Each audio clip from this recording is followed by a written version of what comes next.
il arrive que les visiteurs les plus improbables nous livrent les réponses que l'on a cherchées une vie durant.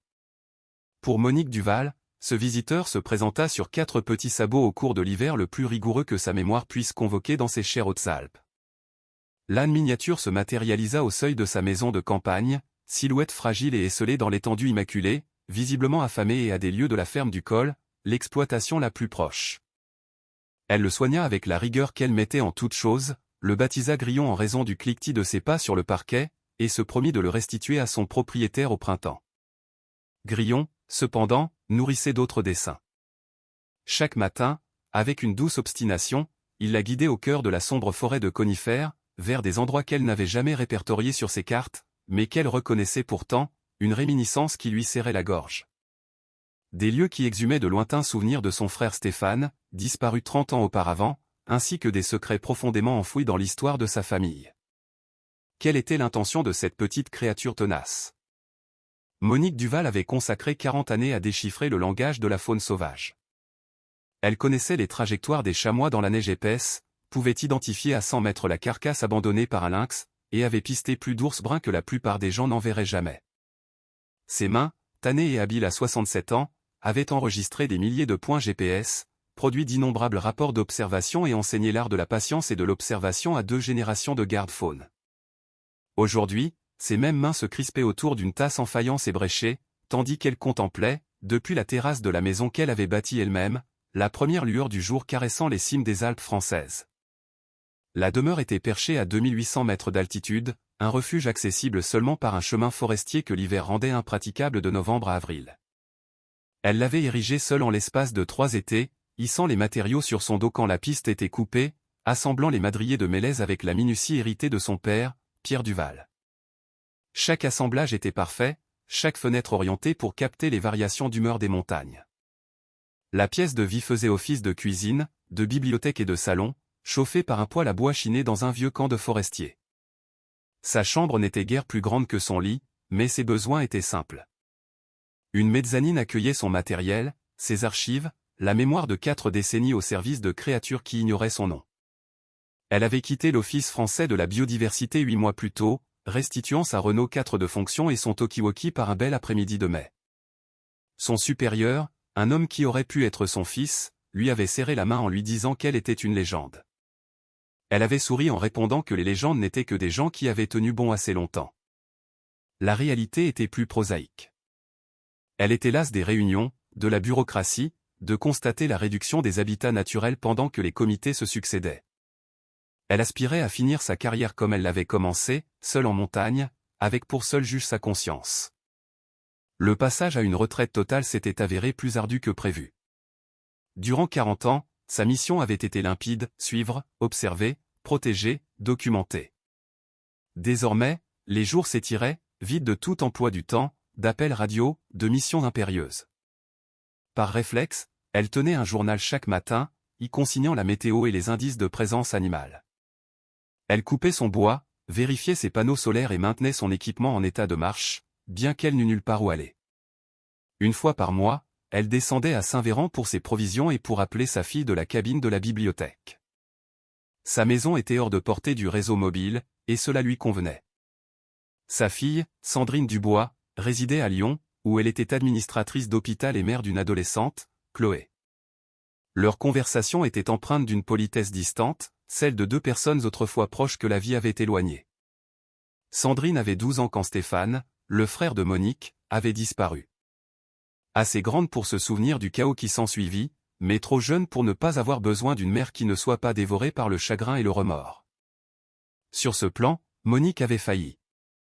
Elle s'était réfugiée dans son travail, pistant des bêtes sauvages pour ne pas affronter sa propre perte. Le temps qu'elle émerge, Sandrine avait appris à se passer d'elle. Le lien ne s'était jamais vraiment renoué.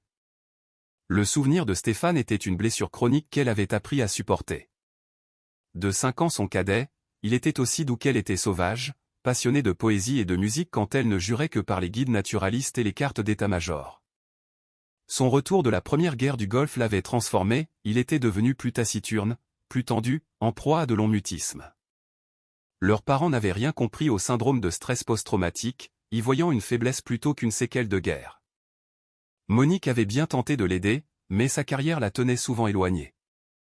En octobre 1995, Stéphane était parti dans ces montagnes pour ce qu'il décrivait comme une simple chasse. Sa Renault 4 fut retrouvée 3 jours plus tard au départ d'un sentier. Son fusil était dans l'habitacle, son sac à dos manquait, et il n'y avait aucune trace. Les secours en montagne avaient quadrillé le secteur pendant des semaines sans succès. Son père, Pierre, n'avait jamais accepté sa disparition. Il avait consacré ses dernières années à une obsession pour l'ancienne concession minière familiale, persuadé que Stéphane y cherchait quelque chose. Il avait couvert des cartes d'annotation, noirci des carnets de théories sur des sources secrètes et des bornes déplacées. La famille l'avait vu sombrer, mettant cette fixation sur le compte d'un délire né du chagrin. À sa mort, d'une crise cardiaque 4 ans après la disparition de Stéphane, ils avaient remisé ses papiers dans des cartons et tenté de tourner la page. La mère de Monique, Geneviève Duval, avait tenu 6 ans de plus avant d'être emportée par un cancer. À ce stade, le noyau familial avait volé en éclats, chaque deuil individuel les entraînant dans des directions opposées jusqu'à ce que plus rien ne les retienne ensemble. Monique, elle, portait sa culpabilité comme un fardeau. Elle était la pisteuse, l'experte, celle qui décelait les signes invisibles aux autres. Mais elle était en mission dans les Pyrénées quand Stéphane avait disparu. Elle n'avait pas pu participer aux premières recherches. À son arrivée, toute piste potentielle avait été piétinée par des dizaines de sauveteurs. Elle avait cherché malgré tout, consacrant chaque jour de congé pendant 6 mois à parcourir ces montagnes, en vain. Elle avait dû se rendre à l'évidence, même son savoir-faire avait ses limites. Aujourd'hui, elle vivait recluse par choix. C'est du moins ce qu'elle se racontait. Sa maison de campagne était son refuge contre le poids des souvenirs. Ici, elle maîtrisait son environnement, imposait un ordre à son modeste quotidien. Lever à l'aube, en toute saison. Préparation du café, un rituel immuable. Relever des données météo avec une précision de professionnel. Fente du bois, lecture, contemplation des montagnes qui changeaient au gré de la lumière et du temps. Une vie simple, mais prévisible, et la prévisibilité était devenue synonyme de sécurité. L'hiver s'était installé tôt et avec force. Mi-octobre, la neige recouvrait déjà le plateau, et en novembre, la piste d'accès était obstruée par les congères. Elle avait tout prévu, comme toujours, 6 mois de vivres, plusieurs systèmes de chauffage, une pharmacie complète, une balise de détresse. C'était une routine rodée par des années de missions de surveillance hivernale. L'isolement ne l'effrayait pas, il était presque un soulagement. Mais le matin du 3 décembre, tout bascula. Elle était près de sa réserve de bois, derrière la maison, à fendre des bûches de pin sans broc, lorsqu'un son inhabituel, un braiement aigu et pressant, la fit sursauter. Elle posa sa hache et contourna le côté nord de la maison. Là, planté dans la neige jusqu'aux genoux à l'orée de sa clairière, se tenait un âne miniature. L'animal, d'âge sans grave peine 1 mètre au garrot, était hérissé de son poil d'hiver et d'une maigreur alarmante. Ses côtes saillaient sous une fourrure brune et sale. Il était couvert de boue, peut-être de fumier séché, et sa crinière était un amas de chardon. Mais ses yeux, vifs et intelligents, ne trahissaient aucune crainte. Il se contentait de la fixer, puis brait à nouveau. Monique s'approcha doucement, de cette voix apaisante qu'elle réservait aux animaux sauvages. L'âne ne bougea pas. De plus près, elle constata que c'était un mâle d'environ 5 ou 6 ans, aux sabots nécessitant un parage et portant une vilaine estafilade sur le flanc. Autour de son cou, un collier de cuir élimé soutenait une petite cloche de laiton. Bien que ternie, elle était intacte, et quand l'âne bougea, elle produisit un léger tintement. Monique chercha des traces alentour, mais ne trouva que celles de l'âne, qui semblait être venu du sud. Pas de traces de véhicule, pas d'empreintes humaines. Rien qui puisse expliquer comment cet animal avait pu arriver seul à 2800 mètres en plein mois de décembre. La ferme du col, la plus proche, était à 13 km en aval. Personne ne laissait paître de bétail ici en hiver. C'était absurde. L'âne la laissa le palper pour vérifier ses blessures. La coupure sur son flanc était superficielle et cicatrisait déjà. Il était déshydraté et affamé, mais par ailleurs sain. Elle l'installa dans son petit hangar à outils, lui aménageant une litière de branches de pin. Elle prépara une bouillie d'eau tiède, d'avoine et de mélasse, des provisions pour elle, mais dont il avait plus urgemment besoin, et le regarda dévorer le tout avec une concentration farouche. Puis elle lui apporta un seau d'eau, et il but près de 8 litres. La première nuit, elle vint le voir toutes les 2 heures, s'attendant à le trouver parti ou mort au matin. Il n'était ni l'un ni l'autre. Il se reposait paisiblement et, à l'aube, l'accueillit d'un doux ânonnement qui sonnait comme un remerciement. Le 2e jour, elle le baptisa Grillon, à cause du bruit de ses sabots sur le contreplaqué du hangar. Elle le brossa de son mieux, désinfecta sa blessure, retira les chardons de sa crinière et lui para les sabots avec un outil qu'elle utilisait autrefois pour les mules de bâtiment. Il se laissa faire avec une patience remarquable, comme s'il comprenait qu'elle voulait son bien. Pendant le pansage, la clochette en laiton attira son attention. De facture artisanale, elle portait une fine gravure, en partie illisible. Un nettoyage délicat au vinaigre révéla des initiales, SD. Elle contempla ces lettres un long moment, le cœur battant la chamade. Stéphane Duval. Impossible. Des milliers de gens portaient ces initiales. Ce n'était qu'une coïncidence, mais une coïncidence troublante. Grillon reprit vite des forces. En une semaine, il était vif, actif et avait regagné du poids. Monique se résigna à le garder jusqu'au dégel, qui lui permettrait de mener l'enquête sur sa provenance. Elle lui aménagea un abri plus confortable, entamant ses propres réserves pour le nourrir, et instaura une routine. Chaque matin, elle le laissait se dégourdir dans la clairière et le rentrait le soir venu. Mais le matin du 10 décembre, Grillon refusa de regagner son abri. Il se posta à l'entrée du sentier, la fixant d'un air d'attente. Elle tenta de le faire revenir, il ne bougea pas, campé sur ses sabots, brayant doucement. Puis il fit quelques pas sur le chemin et se retourna. Le message était clair, « Suis-moi ». Monique resta là, perplexe. Elle avait souvent observé l'intelligence animale, mais ceci était différent. C'était intentionnel. À l'encontre de toute logique, elle rentra, s'équipa pour une randonnée hivernale et emboîta le pas au petit âne. Grillon l'entraîna sur un sentier tortueux à travers bois et prairies enneigées. Il avançait d'un pas sûr, sans jamais hésiter aux embranchements. Après 2 heures de marche, il s'arrêta près d'un ruisseau gelé. Monique nota les coordonnées GPS, mais le lieu ne lui disait rien. Il n'était sur aucune carte, près d'aucun repère connu. Pourtant, une étrange sensation de familiarité l'envahit, comme un écho lointain. Grillon resta là quelques minutes, puis fit demi-tour et la ramena à la maison. L'expédition avait duré 4 heures. Cette nuit-là, déconcertée, Monique consulta ses vieilles cartes et notes de terrain, cherchant une mention de cette clairière. Elle ne trouva rien. Le lendemain, Grillon insista de nouveau. Durant les 3 jours qui suivirent, le même rituel se répéta. Chaque matin, il l'attendait au départ du sentier. Chaque jour, il l'amenait à un nouvel endroit, un éperon rocheux, une forêt de trembles, un chaos de blocs. Et chaque fois, ce même sentiment troublant de reconnaissance, sans qu'elle puisse en expliquer la raison. Le matin du 14 décembre, tout bascula. La température avait chuté, et le ciel laiteux annonçait une nouvelle chute de neige. Monique avait pensé garder Grillon à l'abri, mais il s'était montré si insistant, grattant la porte, qu'elle avait fini par céder. Elle s'emmitoufla dans ses vêtements les plus chauds, prépara des provisions supplémentaires et le suivit dans la pénombre de l'aube. Cette fois, l'itinéraire était plus long, grimpant vers la limite des arbres. Le vent cinglant la transperçait, et elle peinait à respirer dans l'air raréfié. Malgré son excellente forme physique, l'effort était intense. Grillon, lui, semblait infatigable. Après 2 heures d'ascension, il la conduisit dans une clairière qu'elle était sûre de n'avoir jamais vue. D'une 40aine de mètres de diamètre, elle était cernée de vieux épicéas, avec un énorme rocher en son centre. La neige y était profonde et vierge de toute trace. Grillon se dirigea droit vers le rocher et s'arrêta.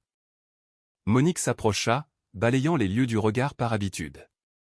C'est là qu'elle l'aperçut. Un petit objet, à moitié enseveli dans la neige.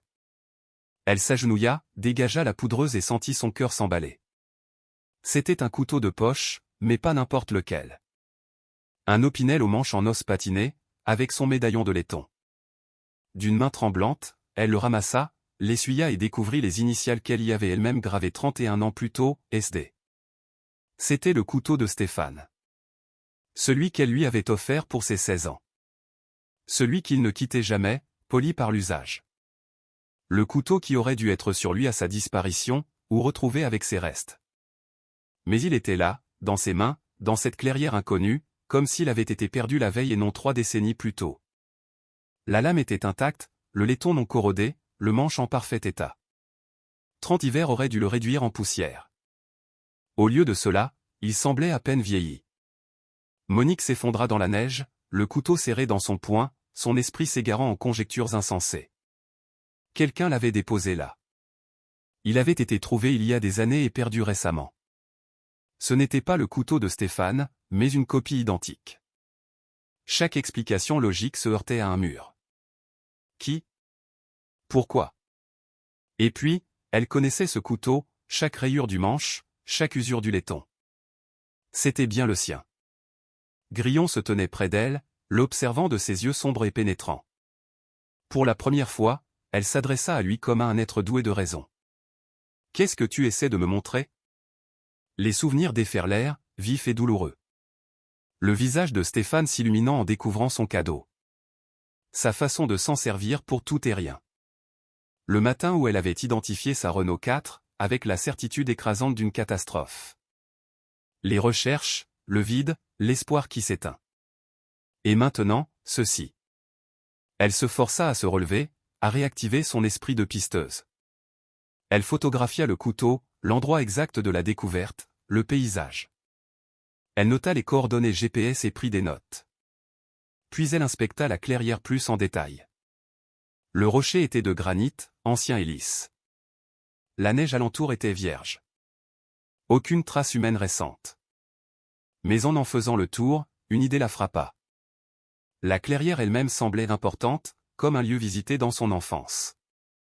Elle ferma les yeux, cherchant le souvenir. Il émergea, fragmentaire, la voix de son père, jeune et forte, parlant de l'ancienne borne de la concession. Elle se revit, à 8 ou 9 ans, dans cette même clairière, avec Stéphane. Son père leur montrait quelque chose, leur parlait des terres familiales. Elle s'était ennuyée, mais Stéphane, fasciné, avait posé des questions. Le souvenir était ténu, mais bien là. Elle sortit son téléphone. Pas de réseau, mais elle y avait téléchargé des cartes topographiques. Elle compara sa position avec les anciens registres de propriété numérisés des papiers de son père. Son cœur s'accéléra. La clairière se trouvait juste à la lisière de l'ancienne concession minière de son arrière-grand-père, Jacques Duval, enregistrée en 1887 et abandonnée en 1910. Son père avait toujours prétendu que la concession avait été mal arpentée, que ses véritables limites étaient différentes. Il était mort en tentant de le prouver. Grillon gratta la neige près du rocher, dégageant le sol. Monique s'agenouilla et creusa à main nue. À 15 cm de profondeur, elle heurta quelque chose de dur, un carré de métal rouillé. C'était une borne d'arpentage de la fin du XIXe siècle, frappée de 2 initiales, JD. Jacques Duval. Les pièces du puzzle s'emboîtaient de manière irrationnelle mais avec la force de l'évidence. Stéphane n'était pas parti chasser ce jour-là. Il cherchait quelque chose, la concession familiale qui avait obsédé leur père. Il avait trouvé cette clairière, cette borne. Peut-être le couteau était-il tombé de son sac lors d'une précédente visite. Mais pourquoi était-il revenu? Que cherchait-il? Elle regarda Grillon, qui l'observait avec la même intelligence patiente. Tu savais, murmura-t-elle. D'une façon ou d'une autre, tu savais. Le soleil était haut. Il fallait rentrer. Le couteau, enveloppé dans un gant, était dans son sac. La borne resta sur place, trop lourde et moins chargée de sens. Elle avait tout photographié, son esprit en ébullition. Le retour fut silencieux, rythmé par le crissement de la neige et son souffle court. Grillon choisit un itinéraire légèrement différent, peut-être plus simple. Elle le suivit, hébétée, le poids du couteau brûlant dans son dos. Ce soir-là, près du poêle, Grillon dormant dans son abri, Monique déploya les vieux papiers de son père. Elle les avait déjà consultés après sa mort, mais sans but précis. Maintenant, elle en avait un. L'obsession de son père tournait autour de ce qu'il appelait la « source perdue », une source d'eau mentionnée dans l'acte de concession original. D'après le document, c'était la raison même de la concession. L'eau, d'une pureté et d'un débit exceptionnel, jaillissait d'une formation rocheuse particulière. Jacques Duval avait projeté de l'embouteiller, mais le projet n'avait jamais abouti. Il avait abandonné la concession pour ouvrir une quincaillerie en ville. Son père était convaincu que la source perdue existait toujours, mais qu'elle avait été mal localisée. Il pensait que les anciens relevés étaient erronés et que la source se trouvait sur des terres revenant encore de droit à la famille. Surtout, il était persuadé que Stéphane était parti à sa recherche le jour de sa disparition. Monique avait toujours considéré cela comme les fantasmes d'un homme en deuil, inventant un but à une tragédie absurde. Mais maintenant, avec le couteau de Stéphane en main, après avoir foulé le sol de cette clairière située précisément sur la limite contestée, elle n'en était plus si sûre. Elle retrouva les cartes de son père, couvertes de croix marquant les lieux à explorer. Elle les compara avec ses relevés GPS des 2 dernières semaines. Le souffle lui manqua. Chaque lieu où Grillon l'avait conduite correspondait à une croix sur la carte de son père. Tous, sans exception. Elle se leva si brusquement que sa chaise tomba. De son abri, Grillon répondit par un léger braiement. Elle sortit sous le ciel étoilé et ouvrit la porte du hangar. Le petit âne la regarda calmement. « Qui es-tu, au juste ?» demanda-t-elle, la voix brisée. Grillon se contenta de la fixer de ses yeux sombres et sages. Monique ne dormit pas de la nuit. Assise à sa table, le couteau devant elle, elle chercha une explication rationnelle. Une farce macabre. Le couteau n'était pas celui de Stéphane. Elle perdait la raison, victime de la solitude. Mais chaque hypothèse s'effondrait. Le couteau était réel, les lieux aussi. Sa conservation impossible, le guidage de l'âne, tout était réel. À l'aube, sa décision était prise. Elle suivrait Grillon jusqu'au bout. Elle documenterait tout avec la plus grande rigueur scientifique. Elle irait au fond de ce mystère, quel qu'en soit le dénouement. Pour la première fois en 30 ans, elle tenait une piste, et Monique Duval savait suivre une piste. Elle examina de nouveau la cloche de Grillon à la première lueur. Les initiales SD étaient bien là, suivies de la date, 1995. L'année de la disparition de Stéphane. Impossible, et pourtant. Grillon l'attendait déjà au départ du sentier. Elle le regarda, cette petite créature patiente surgit de nulle part, et sentit quelque chose s'éveiller en elle. Ni espoir, ni croyance, mais quelque chose d'approchant. « D'accord, dit-elle doucement. Montre-moi. » Et ensemble, ils s'enfoncèrent dans la forêt. La semaine suivante, Monique procéda avec une précision d'expéditionnaire. Chaque matin, elle se préparait comme pour une mission, GPS, appareil photo, carnet étanche, trousse de secours.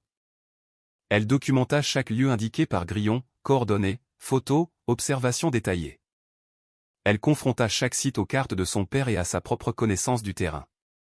Grillon la mena à 4 autres endroits. Au deuxième, elle trouva la vieille boussole de son père, un modèle d'arpenteur en laiton, reconnaissable à la bosse sur son boîtier, souvenir d'une chute en rappel. Elle avait vu cette boussole des milliers de fois. Après la mort de son père, elle avait disparu, sans doute jetée ou donnée.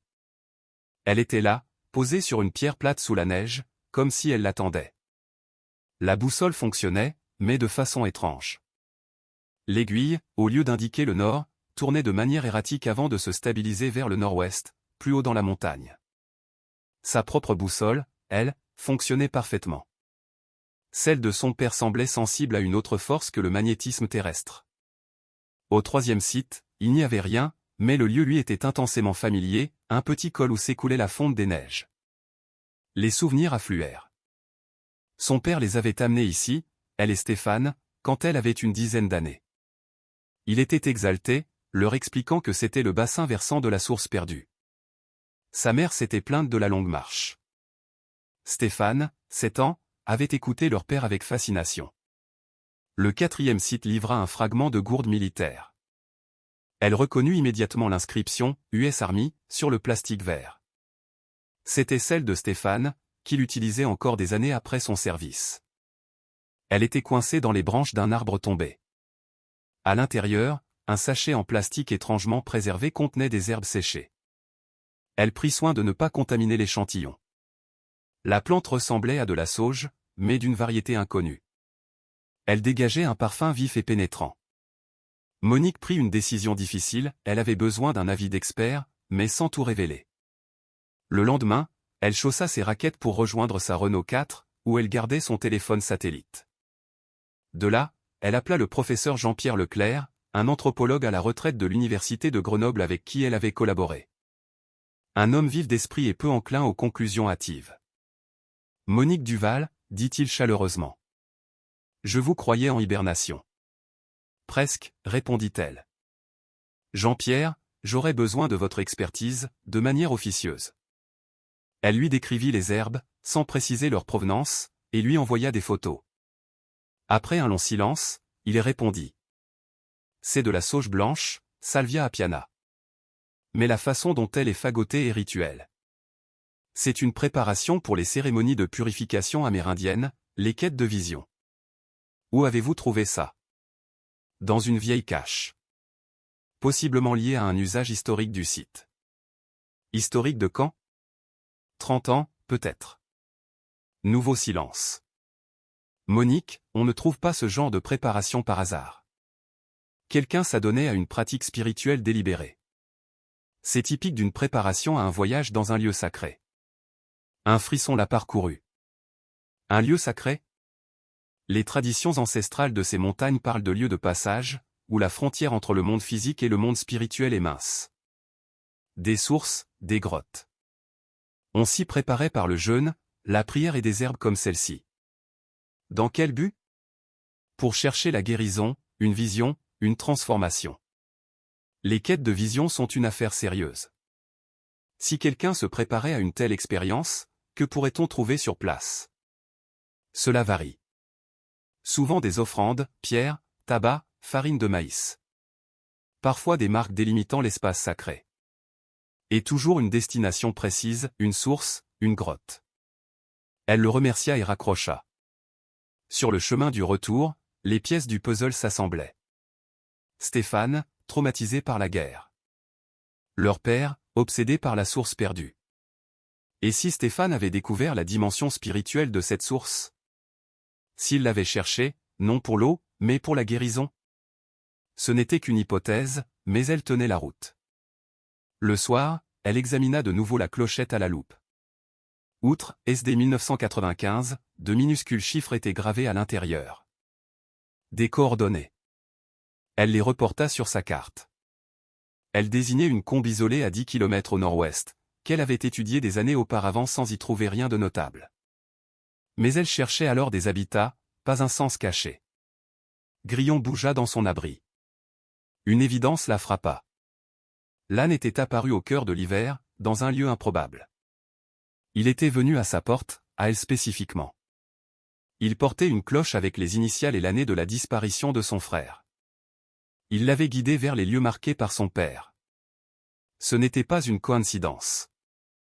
C'était inexplicable par les voies de la raison. Elle sortit et ouvrit la porte du hangar. Grillon la regarda, calme. « Tu n'es pas qu'un simple âne, n'est-ce pas » murmura-t-elle. Il s'avança et posa doucement son front contre sa poitrine. Elle sentit une chaleur l'envahir, un sentiment de réconfort, d'assurance. Elle caressa son cou, sentant des larmes couler sur ses joues pour la première fois depuis des années. « Je ne comprends pas, sanglota-t-elle. Mais j'essaie. » Il resta un moment contre elle, puis retourna sur sa litière. Elle referma la porte et retourna à sa table, où s'étalaient le couteau, la boussole, la gourde, les photos de la borne. 9 lieux, tous liés à son père, tous livrant des artefacts impossibles. Le schéma était clair, même si le sens lui échappait. Elle consulta ses archives sur son ordinateur. Elle retrouva ses notes sur la combe indiquée par les coordonnées. Elle y avait noté une acoustique étrange, une résonance anormale du son, qu'elle avait alors attribuée au vent ou à la fatigue. Aujourd'hui, elle se demandait ce qui lui avait échappé. Sa décision était prise. Demain, si le temps le permettait, elle irait dans cette combe. Ses coordonnées semblaient être la destination finale. Si Stéphane était en quête de quelque chose, c'était là que la piste devait aboutir. Mais pour cela, elle devait accepter de remettre en question toute sa vision du monde, bâtie sur l'observation rationnelle et la preuve factuelle. Allongée dans le noir, écoutant le vent, elle se sentait au bord d'un gouffre. Soit elle perdait la raison, soit la réalité était infiniment plus étrange qu'elle ne l'avait jamais imaginé. Au matin, son choix était fait. Elle irait jusqu'au bout. Elle le devait à Stéphane, à son père, à elle-même.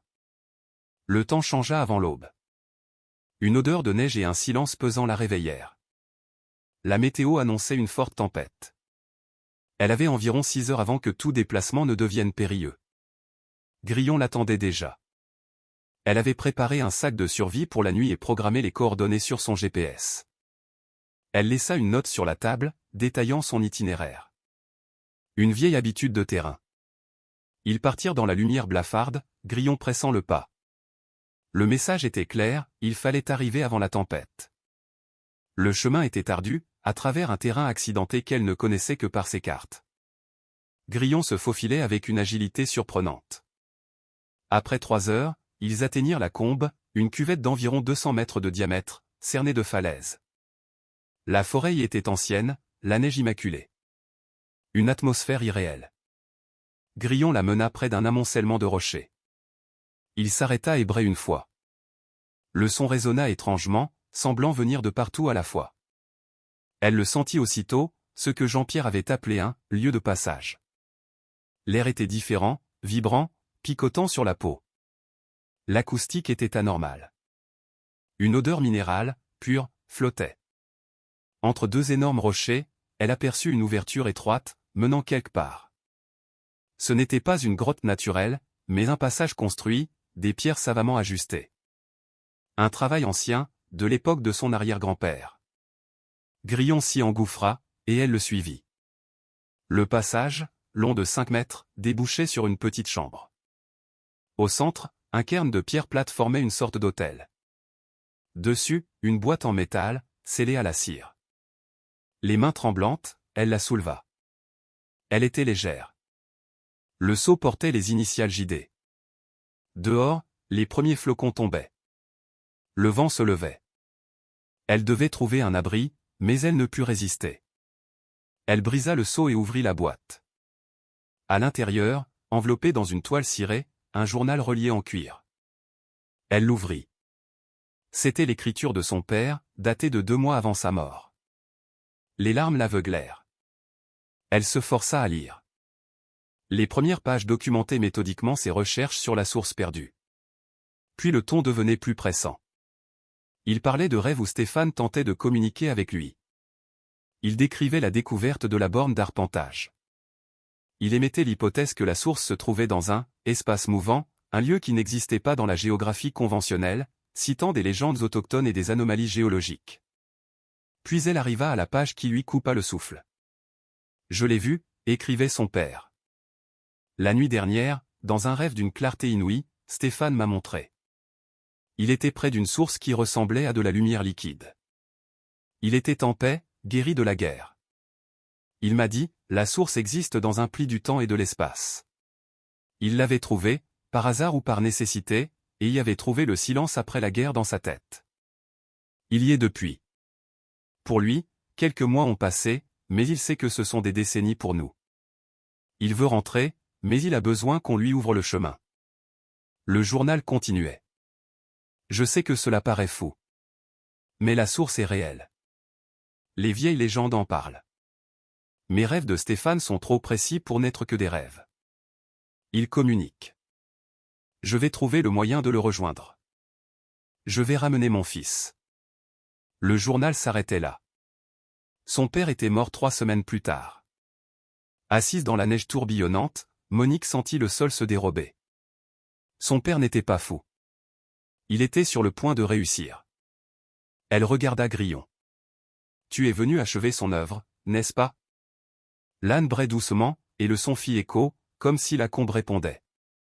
Elle retourna dans la chambre et l'inspecta plus attentivement. Sur les parois, des symboles gravés, des spirales, des lignes. Au fond, une alcôve contenait des offrandes, pierres, plumes, fragments de turquoise. Elle en prit un. Il était chaud, malgré le froid. D'autres symboles étaient gravés au dos.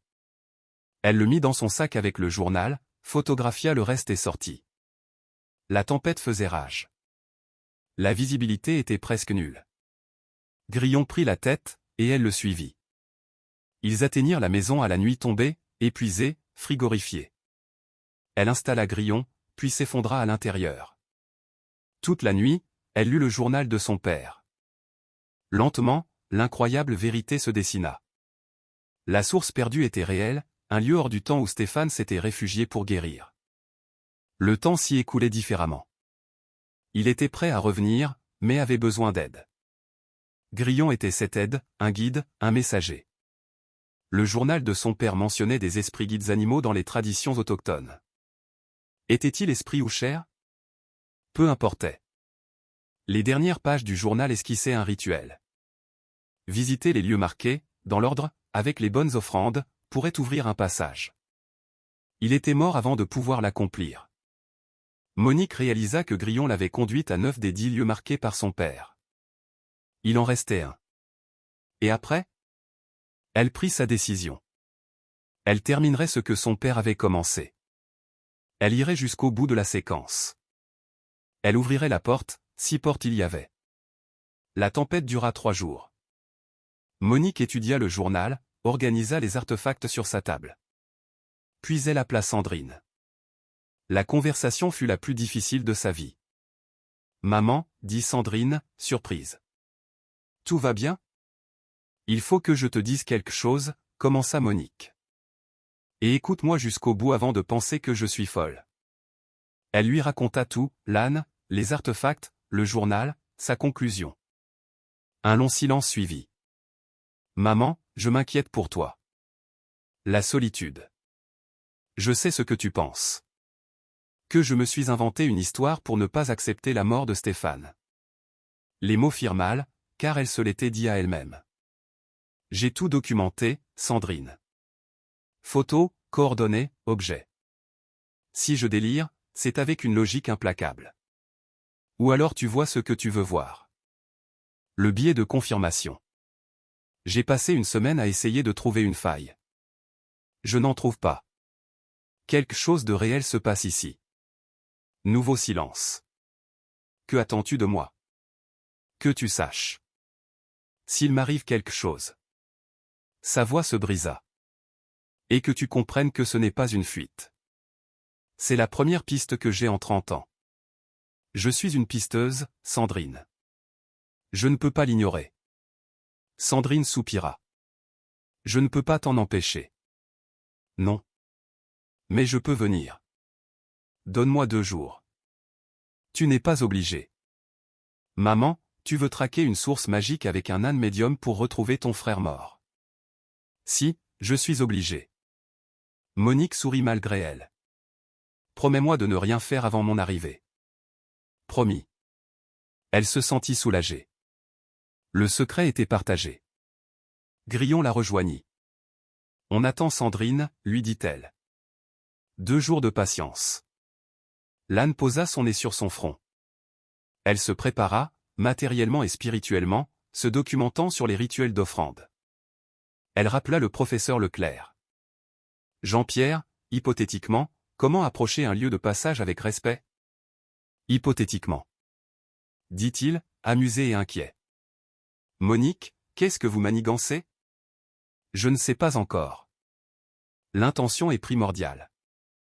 On y va avec un besoin et un respect authentique, ou on n'y va pas. Et si on s'y prend mal? Au mieux, rien ne se passe. Au pire, les légendes parlent de gens qui se perdent, subissent des distorsions temporelles, reviennent changer. Changer comment? C'est là que ça devient flou. Mais ces lieux sont puissants. Pas malveillants, mais pas contrôlables. Soyez prudente, Monique. Certaines portes, une fois ouvertes, ne se referment pas de la même façon. Sandrine arriva 2 jours plus tard, le visage tendu. « Montre-moi, » dit-elle simplement.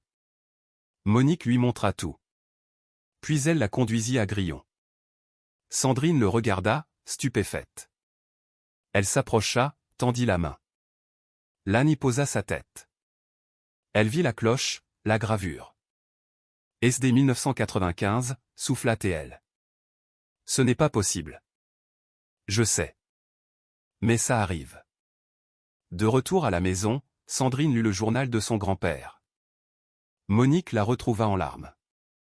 Papy y croyait, murmura-t-elle. Il croyait que l'oncle Stéphane était vivant. Et toi, tu y crois? Je crois que quelque chose d'extraordinaire se produit. Je ne peux pas abandonner maintenant. Quelle est la suite? Le dernier lieu. Le 10e. Et après? Après, d'après mon père, la séquence sera complète. Un chemin s'ouvrira. Nous saurons. Nous. Oui, nous, dit fermement Sandrine. Je ne te laisserai pas faire ça seule. Elles se préparèrent ensemble. Sandrine avait apporté ses propres offrandes, un bracelet de sa grand-mère, une photo de famille, une mèche de cheveux de sa fille. S'il s'agit de connexion, dit-elle, nous apportons des symboles de connexion. Monique sentit des années de distance fondre entre elles. Cette nuit-là, elle rêva. Elle était au bord d'une source cristalline. De l'autre côté, Stéphane, apaisé, la quarantaine. Tu es proche, Monique, dit-il. N'aie pas peur. Es-tu réel? Bientôt, tu sauras. Dis à maman que j'ai trouvé ce que je cherchais. Que je suis guérie. Elle se réveilla en pleurs, pensant à sa mère, morte sans savoir. Elle lui écrivit une lettre, lui racontant tout, et la laissa sur la table. À l'aube, les trois Monique, Sandrine et Grillon partirent pour le dernier lieu, une cascade gelée que Monique appelait la cascade des fées. Elle connaissait bien l'endroit, magnifique mais ordinaire. Pourtant, en approchant, elle sentit cette même énergie que dans la combe. La cascade formait un rideau de glace de 10 mètres. Maman, regarde, haleta Sandrine. Derrière la glace, gravés dans la roche, les mêmes symboles que dans la chambre, mais formant une fresque immense. On ne peut les voir que sous cet angle, nota Sandrine. Monique retrouva un croquis identique dans le journal de son père. Il les a vus, murmura-t-elle. Grillon gratta la neige au pied de la cascade, révélant une pierre plate creusée, un autel. Monique y déposa ses offrandes, de la terre de sa maison, la photo de famille, la sauge de Stéphane, une mèche de ses cheveux. Sandrine ajouta les siennes. Nous sommes tous là, dit-elle. Monique parla à voix haute, Stéphane Duval, si tu nous entends, nous sommes là. Ta famille est là. Nous sommes prêts à te ramener. Sa voix résonna étrangement. Rien ne se passa. Puis la cloche de Grillon se mit à sonner, seule. Monique la détacha et la posa sur l'autel. Le son s'amplifia, devint assourdissant. La glace craqua. De l'eau se mit à couler derrière, d'une lueur surnaturelle. Les symboles sur la roche s'illuminèrent. Grillon s'avança et traversa la cascade, comme s'il entrait dans une porte. Derrière l'eau, un passage baigné d'une douce lumière dorée. C'est réel, souffla Sandrine. Qu'est-ce qu'on fait? On y va ensemble, dit Monique. Main dans la main, elles traversèrent. L'eau était chaude, irréelle. Le passage semblait défier les lois de la physique, un tunnel de pierre et de lumière où le temps et l'espace se distordaient. Puis elles débouchèrent dans une vallée qui n'aurait pas dû exister. Un ciel d'un bleu profond, une douceur printanière. Au centre, une source d'eau si pure qu'elle semblait liquide lumière. Et près d'elle, sculptant un morceau de bois, Stéphane. Il leva les yeux, d'abord incrédule, puis un sourire immense illumina son visage. Vous avez mis le temps, dit-il de sa voix douce et un peu rauque. Monique ne put parler, submergée par les larmes. Il se leva. Il avait vieilli, mais pas de 30 ans. Il paraissait avoir la quarantaine, le regard apaisé. Il la prit dans ses bras. 30 ans de chagrin se déversèrent en sanglots. Il sentait le pain et l'eau pure. Je suis désolé, murmura-t-il. Le temps n'est pas le même ici. Pour moi, c'était à peine quelques mois. Tu es vivant, fut tout ce qu'elle put dire. Il aperçut Sandrine, maintenant une femme. Petite Sandrine. Salut, oncle Stéphane, sanglota T.L. Tu as tout manqué. Je sais.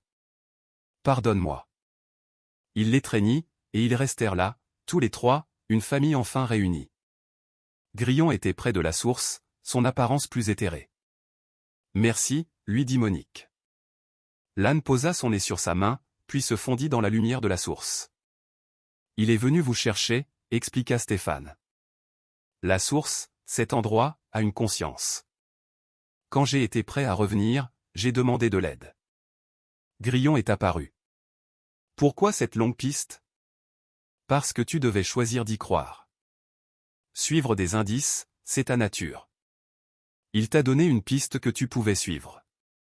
Il leur expliqua la nature du lieu, un espace de guérison hors du temps. Le temps y était plus lent. Il avait senti la mort de leurs parents, les grands événements de leur vie. Il y a 8 mois, il s'était senti prêt. Tu l'as fait, Monique. Tu as suivi la piste.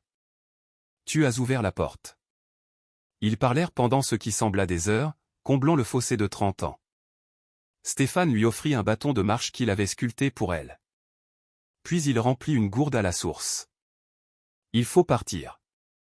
Le passage ne reste pas ouvert longtemps. Il fit ses adieux au lieu qu'il avait sauvé. Ensemble, ils reprirent le passage. Le retour fut plus aisé.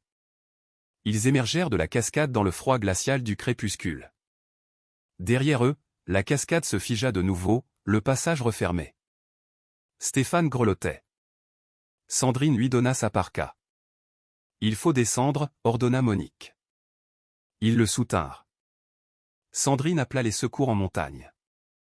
Nous n'expliquerons rien ce soir, dit-elle. Ce soir, tu es un randonneur que nous avons retrouvé.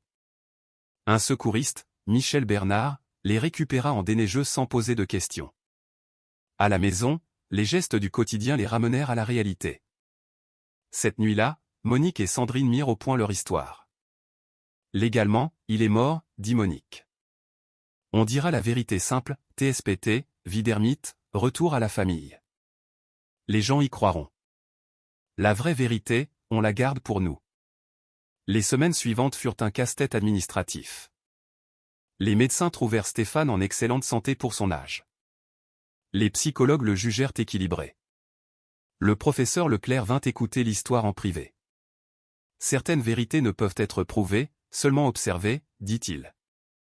Sandrine venait plus souvent, avec sa fille Chloé. L'adolescente accepta son oncle revenu des morts avec une simplicité désarmante. Stéphane s'installa chez Monique, trouvant un nouveau rythme. Il commença à faire du bénévolat dans un centre pour vétérans à Briançon. Son histoire, même édulcorée, touchait profondément les autres survivants du TSPT. 6 mois plus tard, la famille était réunie chez Monique pour l'été. Stéphane apprenait à Chloé à reconnaître les traces. Sandrine et Monique cuisinaient en riant. Le soir, sur la terrasse, Monique ressentit une paix qu'elle n'avait pas connue depuis 30 ans. Sur la cheminée, la gourde d'eau de la source brillait d'une faible lueur. Cette nuit-là, Monique écrivit dans son journal, non plus en scientifique, mais en témoin. Certaines choses exigent la foi en l'impossible. J'ai appris que les vérités les plus profondes échappent à nos instruments.